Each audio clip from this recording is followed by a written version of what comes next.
Good morning, my dear students. I am your SK sir and I welcome you on this platform of Tech Guru. और जो हम लोग अपना series चला रहे थे my dear students for the NTSC examinations.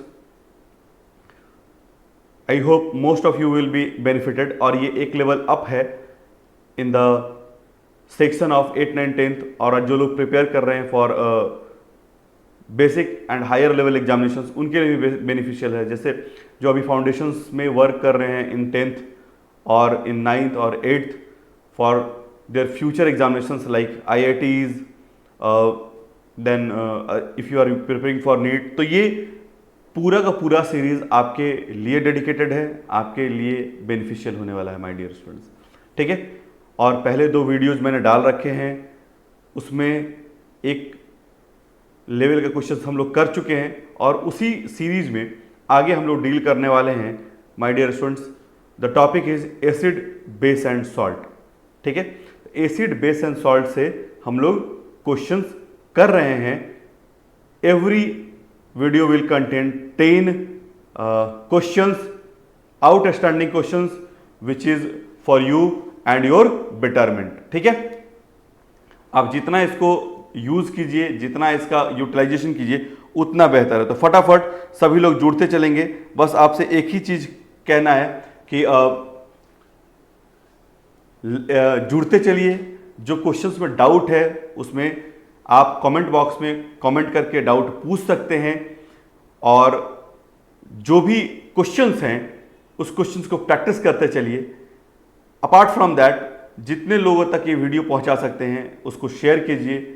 If you like it तो like it, and अगर ये वीडियो बार बार चाहते हैं तो सब्सक्राइब करके और बेल आइकन प्रेस कर लीजिए। ठीक है, तो without wasting any time my dear students, let's start with the question. ठीक है, तो पहला है which of the following has the highest value of pH at the same temperature for the same concentration. अब जब हम आपको एक फाउंडेशन बेसिस पे जब एक हायर लेवल का कंसेप्ट देंगे डियर स्टूडेंट्स, तो आपको बताएंगे कि टेम्परेचर कैसे वैरी करता है pH को किसी कंडीशन में, और कंसंट्रेशन कैसे वैरी करता है। कंसंट्रेशन के बारे में तो पता है, जितना आप चीज लेते हैं उतना ही उसका कंसंट्रेशन होता है, और कंसंट्रेशन जितना ज्यादा होता है उस हिसाब से, अगर एसिड है तो उसका pH घटेगा और बेस है तो pH बढ़ेगा। लेकिन यहां पर पूछ रहा है कि हाईएस्ट वैल्यू ऑफ pH, तो आपको एक चीज तो पता है कि एसिड का pH अगर कंसंट्रेशन सेम लेवल पे है तो जितना स्ट्रॉन्ग एसिड उतना उसका pH कम। ठीक है, तो ऑब्वियसली ये एसिड है और ये भी एसिड है, भले ये वीक एसिड है लेकिन इनका pH क्या होगा, कम होगा। ठीक है, अब बात करते हैं 2 बेस के बीच में, क्योंकि pH ज्यादा की बात कर रहा है NaOH और CaOH2, इन दोनों में कैसे डिसाइड करें। तो NaOH होता है जो माय डियर स्टूडेंट्स, जो NaOH है that NaOH is having more dissociation properties. ये जब हायर क्लास में आप पढ़िएगा, लेकिन अभी भी जुड़ते चलिए। ये क्वेश्चंस आपके एनटीएससी में ऐसा पूछा हुआ क्वेश्चन है, ये प्रीवियस ईयर का क्वेश्चन है एनटीएससी का। तो जिसका डिसोसिएशन ज्यादा होता है उसको हम लोग और स्ट्रॉन्ग एसिड कहते हैं, क्योंकि ये अल्कली मेटल का बेस है, इसलिए इसका pH of NaOH at same temperature and pressure is higher than pH of CaOH whole 2 will be higher। क्यों? क्योंकि इसका डिसोसिएशन जो कांस्टेंट है वो हाई होता है। आई बात समझ में? So my dear students, the correct answer for here will be B NaOH। So कहीं सही आंसर क्या होगा यहां पर? NaOH होगा। ठीक है, जो भी मेरे क्वेश्चंस है उसको कीजिए, और करते समय, क्वेश्चंस करते समय वीडियो को पॉज कीजिए, क्वेश्चन को सॉल्व कीजिए, then go for the solution. ठीक है, and spread in your group जो स्टूडेंट्स एक लेवल अप चाहते हैं in their 10th examination. This is board cum 10th questions जो हम आपको करा रहे हैं। ठीक है, नेक्स्ट है आपका बेटा, which of the following pH value at 25 degree centigrade corresponds to strongest acid। सबसे स्ट्रॉन्ग एसिड इनमें से कौन सा pH होगा। अब ये तो आंसर डायरेक्ट मारने वाली बात है। अभी मैंने बताया आपको कि जिसका pH जितना कम वो उतना strong acid. So here the pH, which pH will be the highest? So here you will see the pH of 2 will be the strongest acid। अगर इसको सीक्वेंस में सेट कीजिएगा तो 2 से थोड़ा स्ट्रॉन्ग एसिड कम स्ट्रॉन्ग कौन होगा? 4 होगा। 6 थोड़ा और कम होगा, और 8 जो होगा ये बेसिक हो जाएगा। ये क्या हो जाएगा? बेसिक हो जाएगा। क्यों? 7 इज न्यूट्रल कंडीशन। 7 क्या होता है? न्यूट्रल कंडीशन होता है। I hope you are liking it and you are spreading it to maximum. ठीक है, चलिए नेक्स्ट की बात कर लें। A solution turns methyl orange red, it can turns universal indicator to. ठीक है, मिथाइल ऑरेंज को रेड कर रहा है, याद रखो। फिर से आप लोग को एक बार रिपीट कर दें। I am your SK sir and on this platform of Tech Guru हम लोग लगातार कमिटेड हैं आपको एक क्वालिटी कोर्स प्रोवाइड करने का। उस क्वालिटी कोर्स में हमने एनटीएससी सीरीज जो एग्जामिनेशन फर्स्ट फेज में 29th एंड 30th को होने वाला है, उसके क्वेश्चंस को सॉल्व करना शुरू किया है और करवाना शुरू किया है। जो लोग इसमें इंटरेस्टेड है वो सारे लोग इस चैनल से जुड़ें। इस चैनल पे लगातार हर एक सब्जेक्ट के videos, upgraded videos for foundations and other competitive exams आते रहेंगे। अगर आपको किसी टॉपिक में डाउट है, किसी चैप्टर में डाउट है, तो भी आप, चाहे वो केमिस्ट्री का हो, चाहे बायोलॉजी का हो, चाहे फिजिक्स का हो, चाहे मैथ्स का हो, मैथ्स के भी वीडियोस जा रहे हैं, तो आप उन डाउट वाले टॉपिक्स को कमेंट बॉक्स में, मेरे कमेंट बॉक्स में डालिए। वो सारे टॉपिक को और उससे रिलेटेड वीडियोस को हम लोग इस प्लेटफॉर्म पर डालते जाएंगे। आप लोगों को बस इतना ही करना है, आप इस चैनल को लाइक कीजिए, शेयर कीजिए, सब्सक्राइब कीजिए, ताकि आपको नोटिफिकेशन मिलते रहे। आप बेल आइकन को भी दबा दीजिए। लाइक इसलिए करना है ताकि वो हम लोग के लिए एक रिवार्ड के फॉर्म में होता है। वी सी कि आप लोग तक हमारी बात कितनी पहुंच रही है और आप लोग उससे कितने बेनिफिटेड हो रहे हैं। सो वॉच करके do not leave it, like it, and अगर कोई डाउट है तो गिव इन कमेंट बॉक्स। जितना कमेंट बॉक्स में आप डालिए, जो डाउट्स हैं, जो टॉपिक में डाउट्स हैं, वो सारे के वीडियोस विद इन 2 डेज आपके बन के आपको मिल जाएंगे इस चैनल पे। ठीक है, तो आपके एसके सर का एक प्रॉमिस है, do work with us and enhance your result. This is for your result and we are very committed to have a good result from your side. Okay, let's continue. तो ये है हम लोगों ने universal indicator, आपको previous अगर आप video अगर देखिएगा, and always see in a sequence, playlist बना दिया गया है, आप प्लेलिस्ट में जाइए, पूरे सीरीज का आपको प्लेलिस्ट मिल जाएगा। तो यूनिवर्सल इंडिकेटर क्या होता है बेटा? ठीक है, तो फेनोल्फथलीन होता है प्लस मिथाइल रेड। ठीक है, अब कह रहा है यहां पर कि मिथाइल ऑरेंज को रेड में बदल रहा है, मतलब मिथाइल ऑरेंज को रेड बदल रहा है, तो ऑब्वियसली वो एक बेसिक सॉल्यूशन है। तो मिथाइल रेड को कैसे बदलेगा? तो मिथाइल रेड को किस में बदलेगा? तो मिथाइल रेड को किस में बदलेगा? वो ऑरेंज में बदल जाएगा। किस में बदल देगा? ऑरेंज में। क्लियर? जस्ट वहां से आपको याद रखना है। So it will convert methyl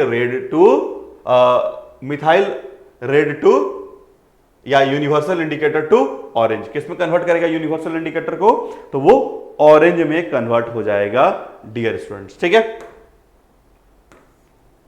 next, a strong acid solution is taken and a base is slowly added. इसको टाइट्रेशन कहते हैं बेटा। न्यूट्रलाइजेशन और उसके पीएच के वेरिएशन को चेक करने के लिए हम लोग जो करते हैं वो टाइट्रेशन होता है। Is taken and base is slowly added to it drop by drop. Arrange the colours observe during the process of addition in proper sequence. किस सीक्वेंस में हम लोग इसको देखेंगे, इस कलर का जो वेरिएशन होगा वो किस सीक्वेंस में होगा, आपको ये बतलाना है। ठीक है, किस सीक्वेंस में होगा। तो वीडियो को पॉज कीजिए, ये याद करने वाला है, ना कि बहुत ज्यादा इसमें दिमाग लगाना है। This is to be remembered. ठीक है, तो जब हम बात करते हैं टाइट्रेशन की, तो जो चेंज होता है यूनिवर्सल इंडिकेटर में, सबसे पहला जो कलर आता है दैट इज रेड। फिर जो कलर आता है my dear students that is orange. देखिए एकदम से उसी के कलर में वेरी करेगा। फिर उसके बाद जो आता है ऑरेंज थोड़ा सा येलो हो जाता है, एकदम से आप खुद दिखेगा सीक्वेंस। देन आपका ग्रीन हो जाता है, ये that is green, yes.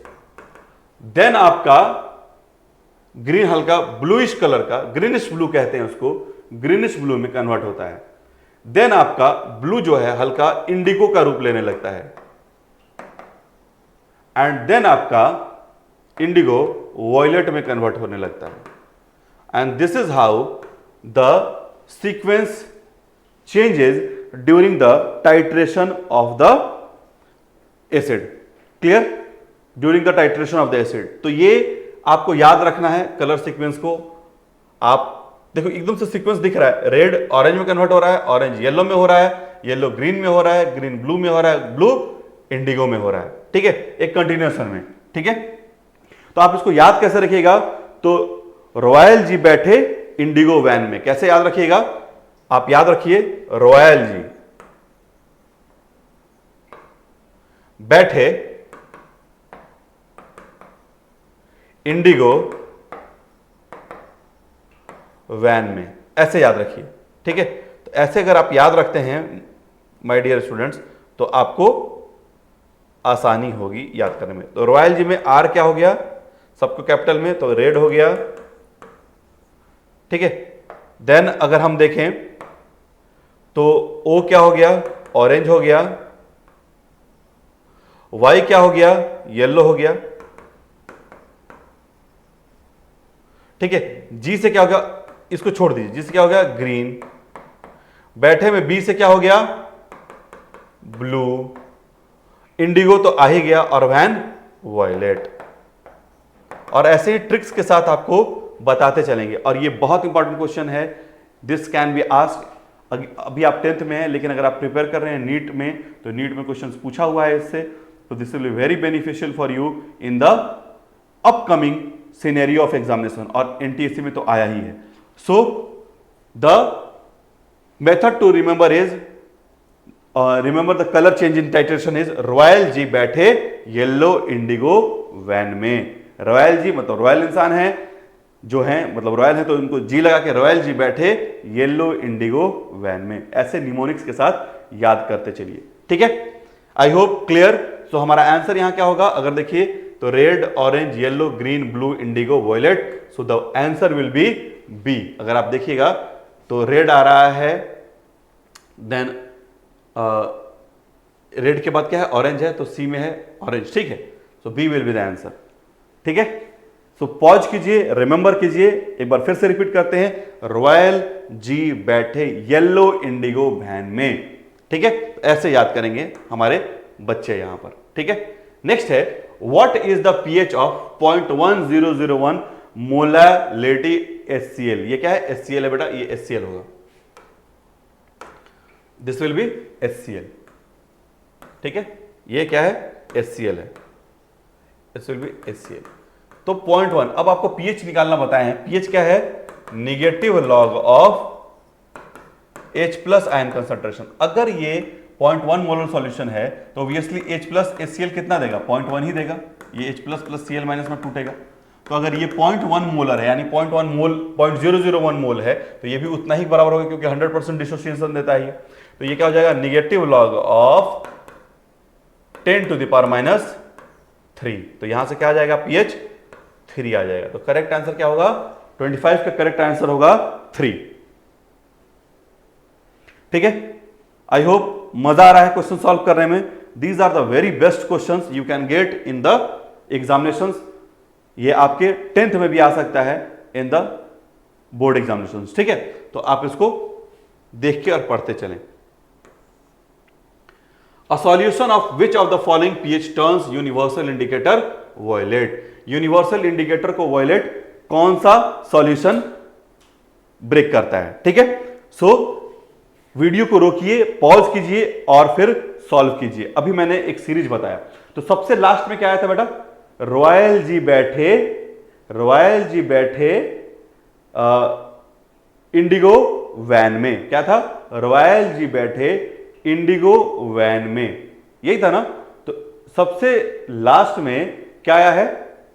That is when मतलब वॉयलेट। तो सबसे लास्ट, यानी पीएच जब ज्यादा बढ़ते जाता है तो क्या होता है, दैट इज हमारा यूनिवर्सल इंडिकेटर लास्ट की तरफ मूव करने लगता है।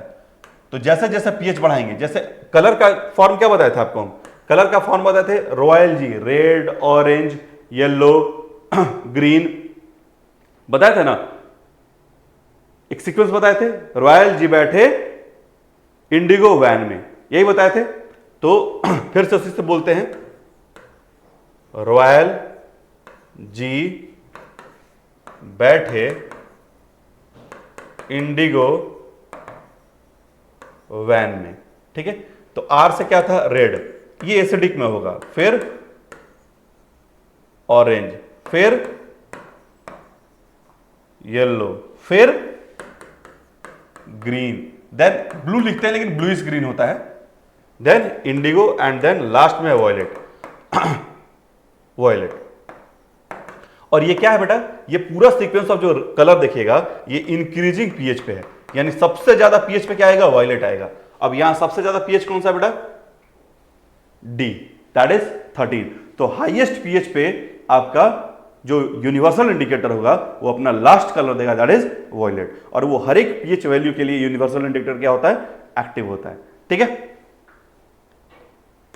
आई होप मजा आ रहा है और यहां से क्वेश्चंस रहता है माय डियर स्टूडेंट्स, ठीक है। फिर से बता रहे हैं, ये एनटीएससी की सीरीज है, सभी स्टूडेंट्स इससे जुड़े।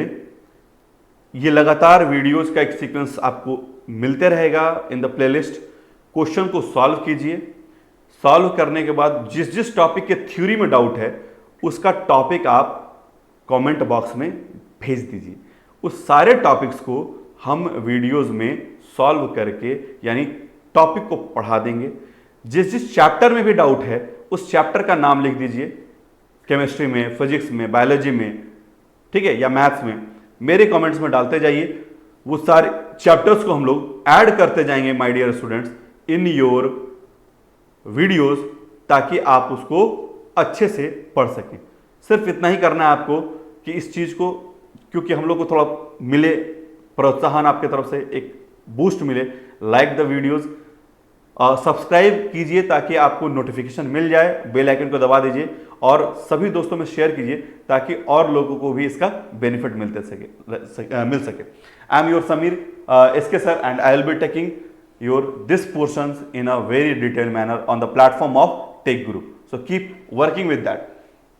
बात करते हैं, no indicator can be used for the titration between formic acid and ammonium hydroxide, because no indicator can be used for the titration between formic acid and ammonium hydroxide, ठीक है।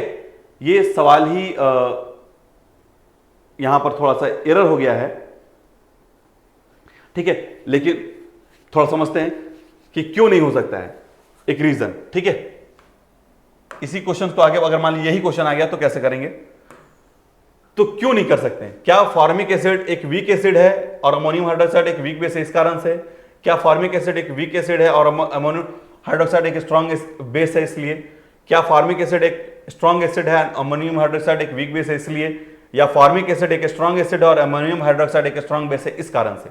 तो माय डियर स्टूडेंट्स, इसमें अगर आपने मेरे previous video को देखा है तो आपको पता है फॉर्मिक एसिड जो है HCOOH, ये क्योंकि एक ऑर्गेनिक एसिड है, ऑर्गेनिक एसिड। अब ऑर्गेनिक एसिड जितने होते हैं ना, दीज आर वीक एसिड। ये क्या होते हैं? वीक एसिड होते हैं, पहले मैंने बता रखा है।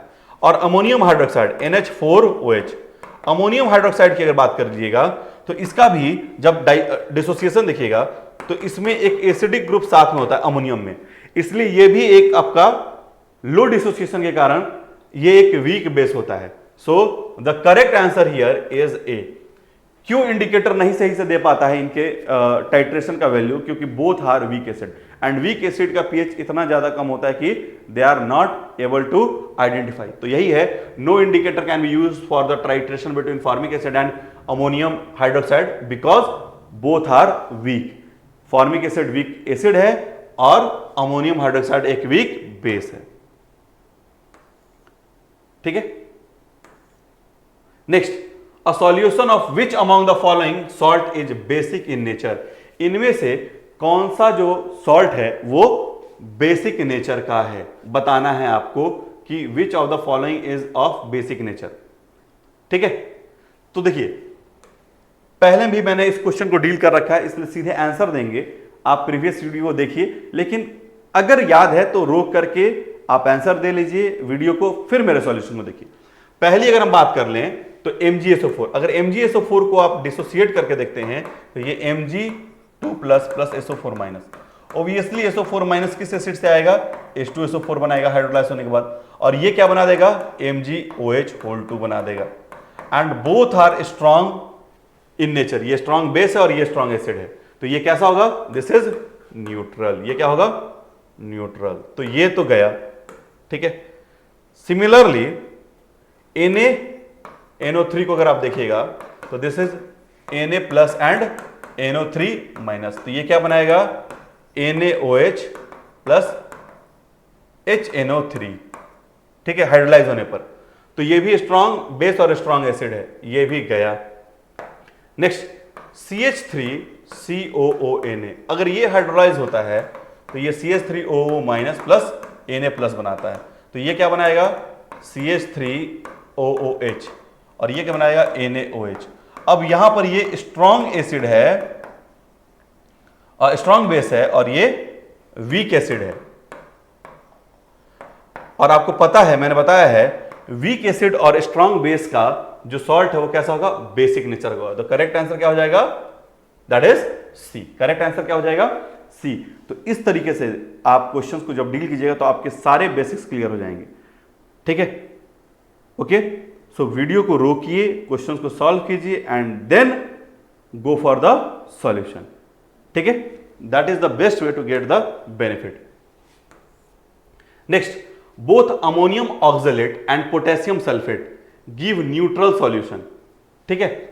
Both ammonium oxalate and potassium sulphate give neutral solution in water, but it is said that the ammonium oxalate undergoes hydrolysis and potassium sulfate do not undergoes hydrolysis because ammonium oxalate is a salt of dash acid and dash base। तो आपको बताना है कि जो ammonium oxalate है वो किस type का एसिड है, माय डियर स्टूडेंट, आपको यह बताना है, ठीक है।